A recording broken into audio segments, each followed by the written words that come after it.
Happy Makar Sankranti मंडळी। 14 तारखेला इथे संक्रांती निमित्त यात्रा भरते, ज्या ठिकाणी आम्ही राहतो तर फेमसच आहे इथली यात्रा सुद्धा।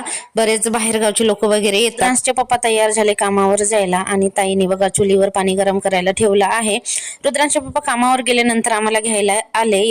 यात्रा जिथे भरली तिथे जायसाठी। तर ज्या ठिकाणी यात्रा भरते तो ठिकाण रुद्रांशच्या पप्पाच्या अंडर मध्ये आहे, त्याच गावचं काम करतात। तर तिथे गेलो आणि बरेच लोक ओळखीचे मिळाले, म्हणजे यांच्या ओळखीचे मिळाले। आणि मी पहिल्यांदा गेली तर बरेच लोक चहा पाण्यासाठी बोलवत होते, पण हे आहेत की कुठेच घेऊन जाणारे नाही आहेत। मग मुलं त्यांच्या खेळायच्या ठिकाणी खेळले अर्धा एक तास आणि पाणीपुरी वगैरे खाल्लं, काही गोष्टी घेतल्या होत्या ज्या घ्यायच्या होत्या ते। आणि मग आमच्याकडले पैसे संपले होते। रुद्रांशच्या पप्पानी थोडेच पैसे मला दिले होते। ते म्हणाले की तिथे गेल्यावर आपण फोन पे करू, पण तिथे तशी फोन पेची व्यवस्था कुठेच दिसली नाही। मग घरी आले रिटर्न। आम्ही एका ठिकाणी बसलो मंदिराच्या आवारामध्येच। यात्रा म्हटलं आणि खरेदी नाही केली असं तर होणारच नाही। 1000-1500